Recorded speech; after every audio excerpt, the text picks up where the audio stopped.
Okay, well, thank you so much for joining us today. It's the third YSEALI Seeds for the Future 2019 webinar. Today we have three projects from the 2018 batch of YSEALI Seeds for the Future that were extremely successful, and we're going to be hearing from those project leaders today. And so today is really an opportunity to hear from past projects, hear what made their project successful, and how that can influence and impact what you put in your project proposal. So I'm going to do a lot less talking today, and I'm going to let our great guests join. And so we're going to go around starting off just first as an introduction, tell everyone who you are, how you heard of YSEALI and how you got involved, and then what project you proposed for YSEALI Seeds for the Future. And then we'll get into a little bit more after that. But so who you are, how you heard about YSEALI, and then what you proposed as your project. What was the project you did for the last year? Okay? We're going to start with Anto.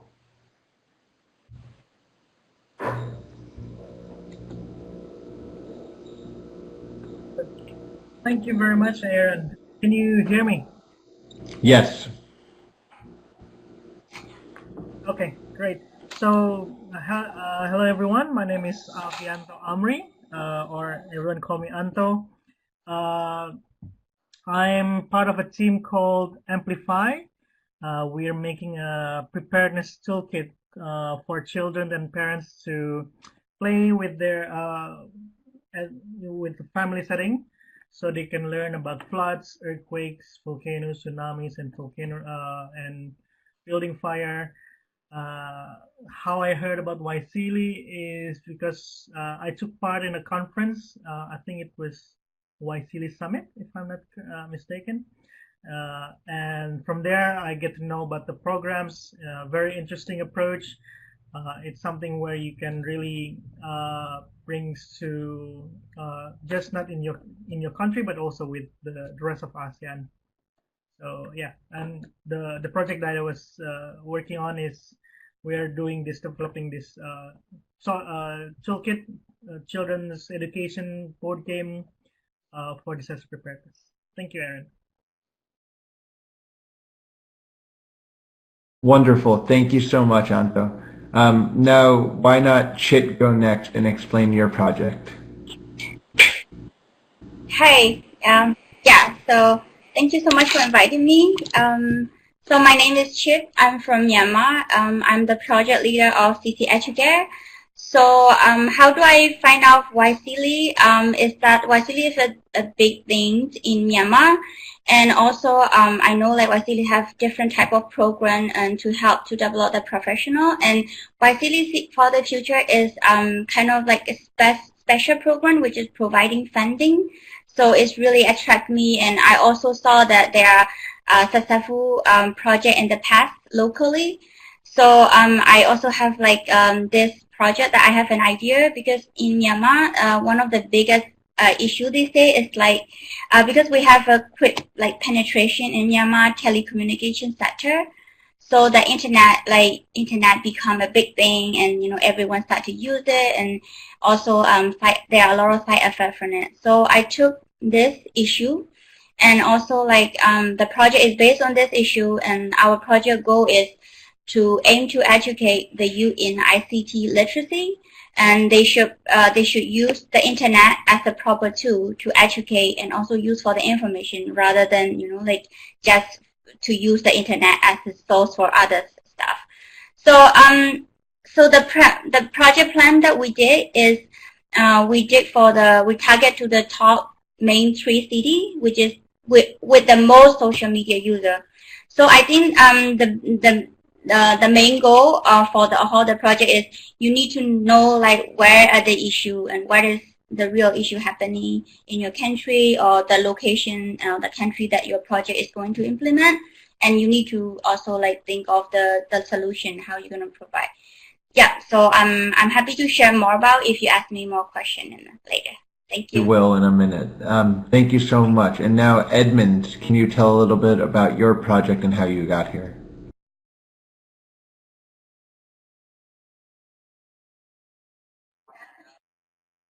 Hello, can you guys hear me? All right, good.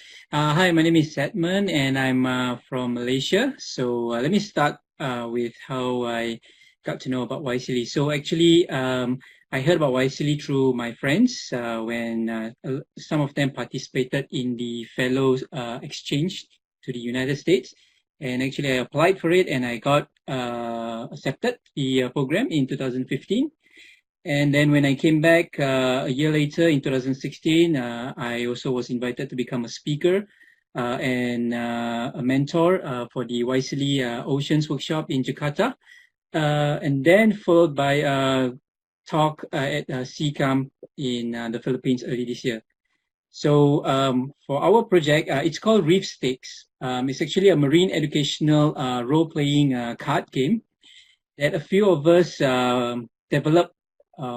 Few of us from marine biology and conservation background decided to develop this game because we find that the topic is quite serious and it's very hard for us to reach out to people if we talk about very factual kind of issues. So we try to use an approach, like fun game kind of approach to try to reach out to people and introduce issues regarding the marine environment.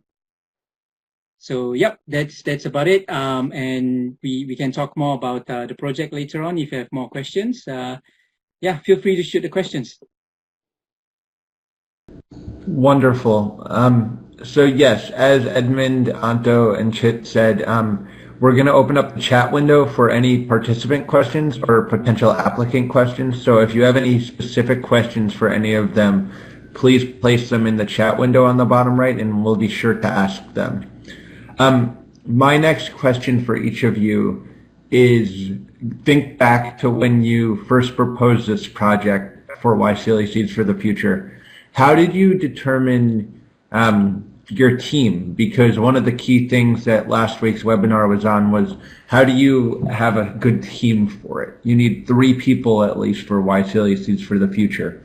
How did you delineate roles? Can you talk a little bit about how many people now work on your project, how many people were on your leadership team, and how you chose that leadership team? And I'll start with Chit this time, and then we'll work around. So for me, like I already have an IT background. So when I choose this project, also especially because I focus on the IT sector. So, but of course, like not just the IT, when we're hosting the workshop, I also need the program knowledge from hosting the workshop and also like how to manage financially. So we have a one member who know how to manage that, like who know how to contact to the, like to arrange the program, to arrange the team. And also another member who is also helping me on the content. So yes, so I think as Aaron said, like it's really important to have a great team member, and they really need to have a domain knowledge of what you're going to do. And also of course when you implement the project, like this is the core member, but we normally, because we do in 3 different cities, so we definitely need more member. So we normally ask for the volunteer and ask for the community in that location. So of course, when you submit the proposal, you need to have like co-member, but then when you actual implementation, you add more member or add volunteer to support the project successful. Yeah.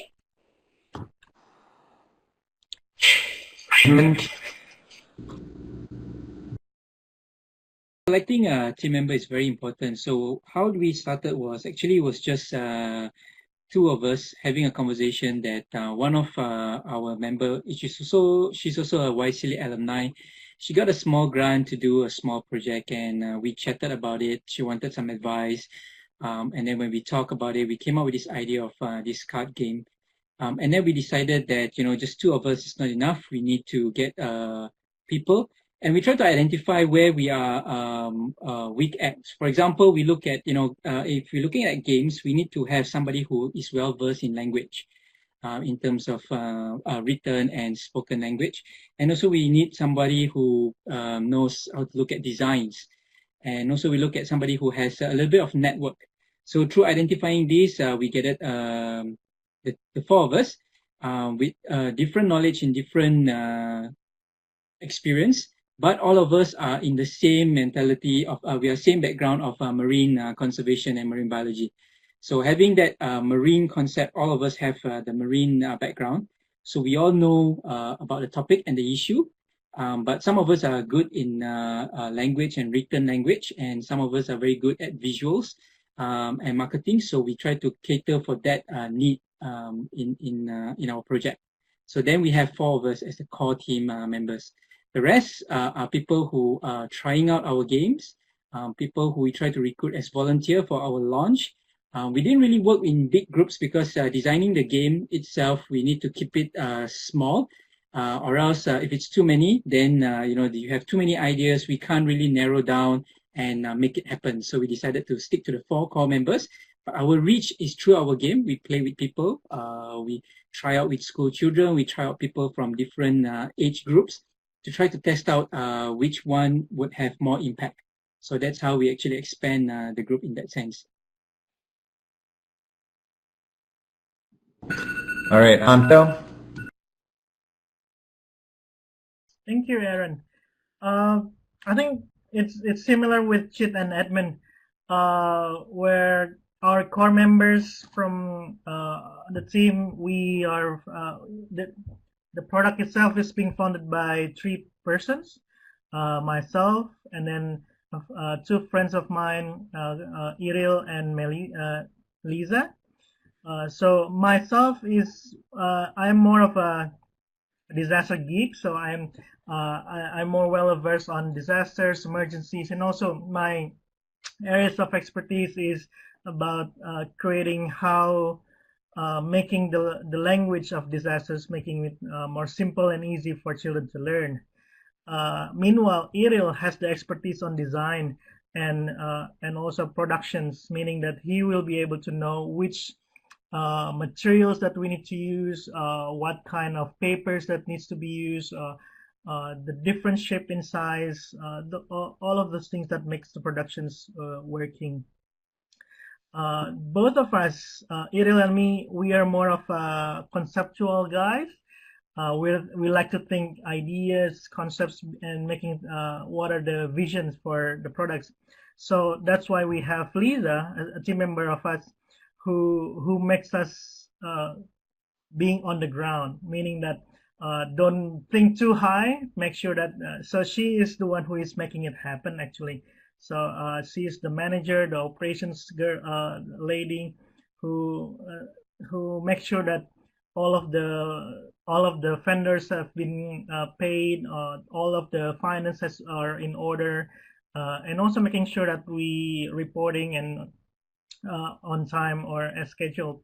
So that is the core teams. However, at one times that we also have expanding, meaning that we are working on websites.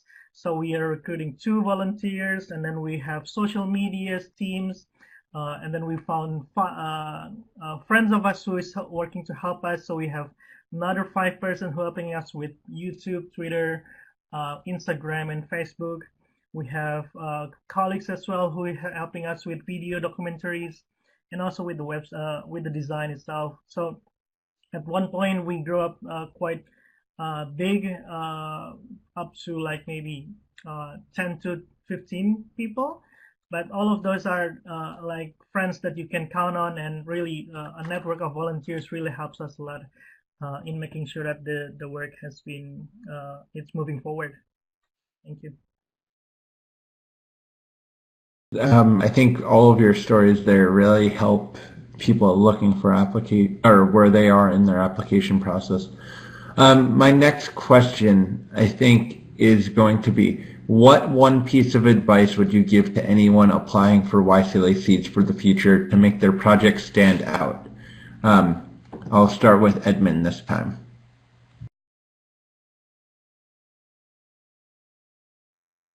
So just one piece of advice. Well, if you want, you can do 2. Nah, okay. So the most important thing when you apply for YSEALI, it's you need to be clear of what you want to achieve by the end of the project. Having that vision keep asking yourself, is this what we want? Is this what we want? From there, you can actually tweak around and see how you're going to work your way towards achieving it. So by having a good vision, what you want to see at the end of the project, that will help you design the project more thoroughly. And when you apply, you can fit in with the requirements quite fittingly. Yep.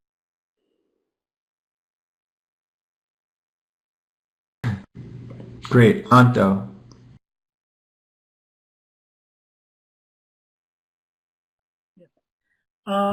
I would echo what Edmund has also said.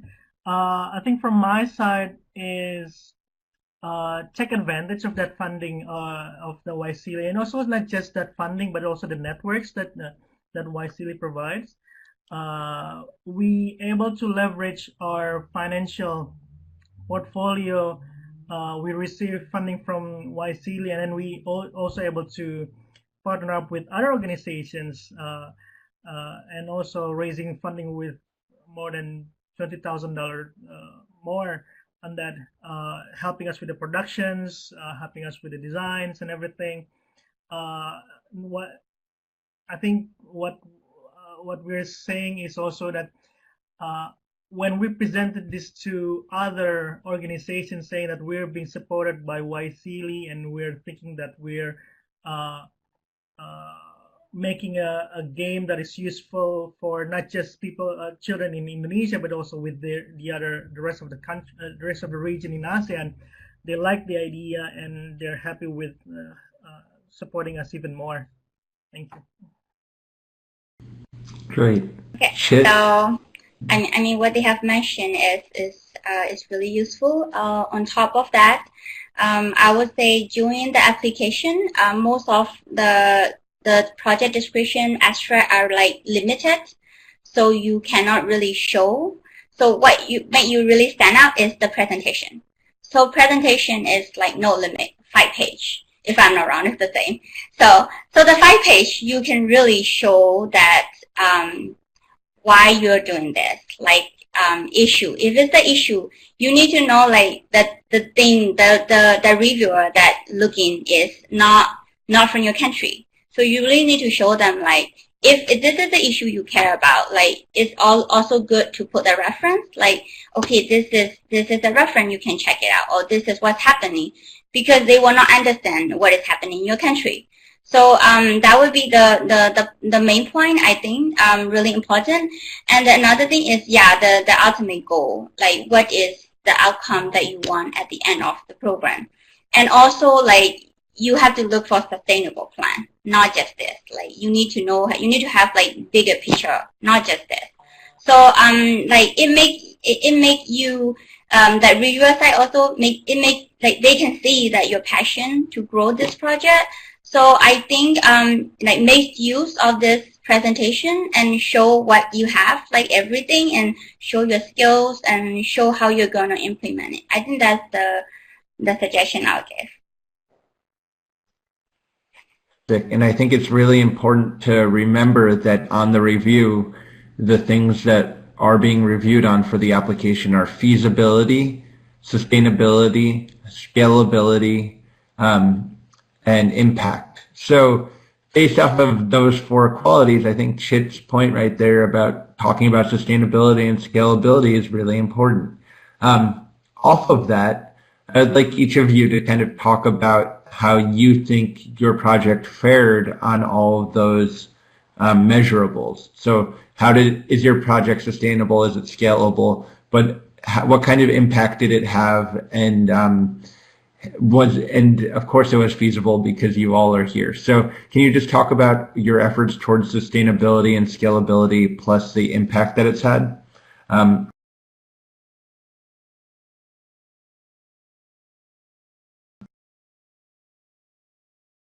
And we'll start with Chit this time.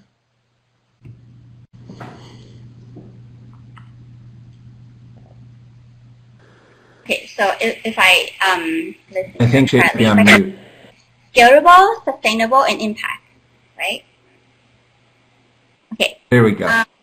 Okay, so for the scalable, because like of course, we plan to do in 3 cities, like in Myanmar.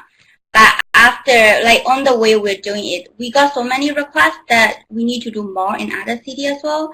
So we really also encourage, like it's okay, this is going, like we really have to do more. And of course, we also have to find more connection, more resources to do that. So the project itself is scalable, but we find out that we have to customize depending on the place that we're going to do. So it's not always like plan A and it's work out for everywhere. Like we really have to adjust before we go. We really need to know like who is which background, what type of people are attending. So that's really important in the project. Like you always have to like prepare for the change. And for the sustainable, we're now looking forward to have like more resources to do in more city, and also even on the city that we want, because our project is a little unique. It's not just workshop. So the people who come and attend our workshop, they won't get certificate unless they do something.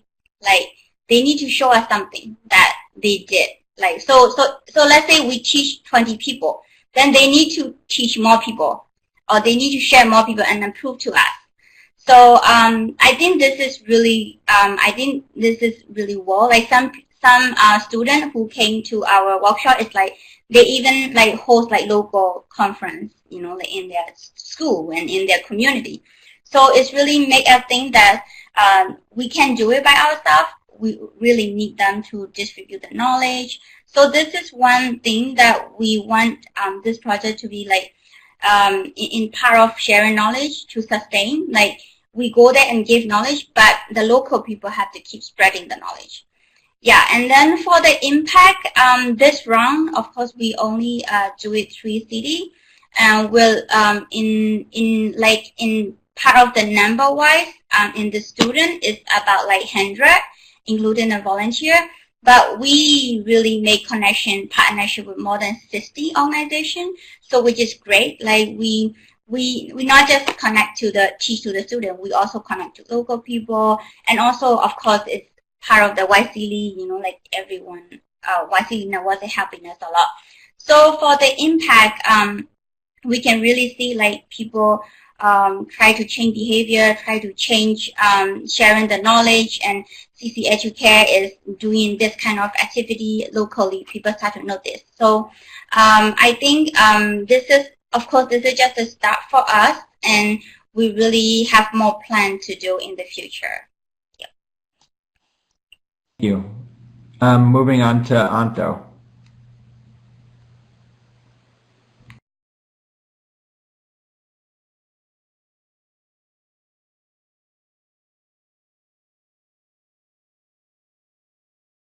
Hear me?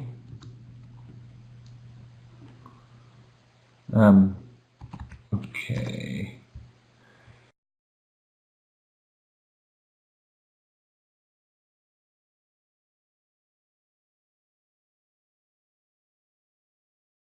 Edmund, why don't you take a stab at it and we'll try to come back to Anto. I think his connection's having a little difficulty.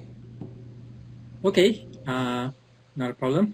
So we need to talk about sustainability, scalability, impact, and feasibility. So as you mentioned, feasibility it's feasible because we are here already, we got a grant. But I would like to also emphasize that the feasibility for those who are applying, think of something that you can do in the small scale first. You don't have to think too big.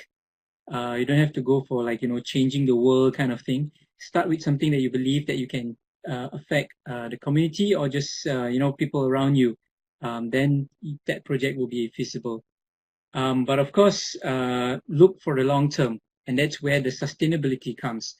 All right. You have to start about sustainability from the beginning. So what we did was we look at how we're gonna sustain this after the grant. We just don't think that once we get the grant, that's the end of it. So we are looking at how to expand the game into including other ecosystem rather than just marine ecosystem. So in order to do that, we need to establish a small social enterprise. So that's what we did. So through our project, we have established a social enterprise that we can keep this organization going and develop more games in future, and also expand the topic into encompassing a different ecosystem. All right, so we also look at to register ourselves the brand ReefStakes as a trademark, which we already got it just recently. So we are now the registered trademark for ReefStakes. So yeah, because we believe that having that trademark, it will give us a long-term kind of commitment and branding, so that we can keep this thing going on. Also, we need to look for experts on depending on your project. Sometimes we may not be good at certain things, so it's good to engage. Like for example, ours is exploring into game. We are all our team members, myself, Quack, Serena, and Huiling, all of us have a marine background, but none of us have any experience in the gaming industry. So we talk to people from the gamers industry. We have these tabletop gamers designers in Malaysia. So we try to engage them and try to find out a bit more. But it was a little bit too late for us. So what I advise is that try to engage them early. Even if before you apply, you can talk to them and try to find out a bit more so that you are clear of the project. So in terms of scalability, it's related to what I've mentioned earlier, that we're going to expand this game. And also we are looking at how we're going to market this on like a Kickstarter program, so that we scale it up a little bit, and then we try to sell it to a wider crowd. So like, for example, our card game, if we were to do it among our network of friends, we know that it's going to reach to NGOs and people are related to conservation and marine environment, and also even the scuba diving industry. But what we decided that we need to market this on the shelf of everyday, like bookstores, gaming shops, or even gaming cafes, so that the issues can reach out to other people outside of our network. Because the aim of our project was trying to introduce this marine environment to people who don't get the chance to go out to the ocean and do scuba diving, snorkeling, or on islands. So we do that. And also we have in mind that we're going to try to translate it to to our local language, so that we can reach out to people who are a little bit well versed in English. So hopefully that this topic we can reach out to a wider crowd. Speaking of the impact, very interestingly, the impact that we have on our game is not as big as you can see, like a real life change kind of thing. But what we do is that we introduce issues. So for example, like people who doesn't know about issues of fish bombing or bottom trawling, how it's going to impact the marine ecosystem. So when we had that game and that issue on the card game, people read about it and they first time hearing it. Even for them, for first time hearing it, they may not know about the issue, but they will start to look at, oh, what's bottom trawling? What's fish bombing? Is there such a thing in Malaysia, kind of thing? So then they start to talk about it. So the idea is to get people to talk about it and then they know about the issue. So that's the impact that we have. And also we have example like when we tried this game with people from other countries. One of the feedback that we got was that a lot of the issues that we raised were very similar to the issues that their countries are having. So in that sense, they already requested like, oh, so this game is interesting. So can I have a deck of this when it's ready? Because they feel that they can use this deck as educational tool. And we have tried with some NGOs as well. And then they felt that, and schools as well. And then they felt that this card game can be used as a tool for education. So it became the impact became like it's second level kind of impact. It's not immediate impact, but it's causing a ripple of change into a wider audience. So I think that's one of the few things that I would really like to highlight, and people can take note about it.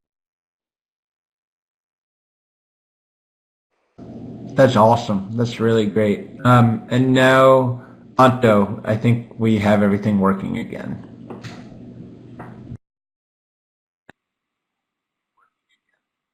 Awesome. Thank you, Aaron. Well, let me show you Predict.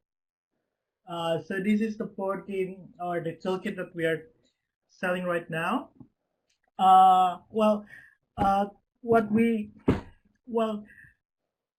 In the last 5 months in the last few months, things has been going very intense in Indonesia because there were a lot of disasters actually happening. It was even in the beginning of the year when we started the project, there was a big earthquake that increased the concerns of people in wanting to know more about how do you survive from a disaster, especially from earthquakes or floods or tsunami in this case. So from our side, we took that opportunity to make sure that we were able to address some of the concerns of these people, taking advantage of things that has been going on. So we have actually been being invited by a lot of people asking about us, can you introduce the game? And goes to our school or to my son's schools or to my daughter's schools so that our children can learn about how to survive from an earthquake or tsunami in that case. So timing, it was in favor to us. We're quite fortunate with, if I could say, knowing that there's a lot of things happening. So we have been receiving orders coming from schools, parents, and also coming from NGOs, the government agencies. Because they want to introduce the games to the communities that they're working on. So looking back again, if what Aaron's asking about feasibility, it's clear that it is very relevant right now, especially with the earthquake, tsunamis that was happening in Indonesia a few months ago. So a lot of people are actually looking forward to know more about this game on this sustainability, scalability. It's for us. This is also this is one of the challenge for us, is because when you're making a game, I think Edmund will also knows about this, is it's the scale. If you print less, then it will cost you more. So for us, it's the capital that actually it's a challenge for us. We are very thankful that we have YSEALI that support us in helping us in producing, but it's still we still not yet making profit as much as we want or as we expected. But even though we are very happy that we have this game, we have these toolkits, and children can start to learn easier on disaster preparedness on this. And sustainability these are the things that we still want to pursue. We are right now, I think what we like is that being as a YSEALI grantees is that people able to trust us. They knows us because we are a new organizations, right? I think next month I'm being invited to Bangkok to present in a regional innovation forum. So we will pitch again the concept of predict and also how we can leverage this to also making sure that we have a better concept, a stronger team, and also stronger, better coverage compared to now we are right now. I think the videos of Aaron I think my video went down for some reason. I'm sorry about that. Yes, I'm still here. Can you hear me? So from here, open it up to the audience for any questions. Otherwise, we're right about time. So if there are any questions from the audience, we will take those now. Otherwise, we will end the session. I think it's been quite beneficial to hear from each of you. So let's hear if there are any audience questions. Otherwise, if there aren't, I think it's a good time to end it because I think you all did very well and were very helpful for all the people on YouTube and all throughout the YSEALI verse.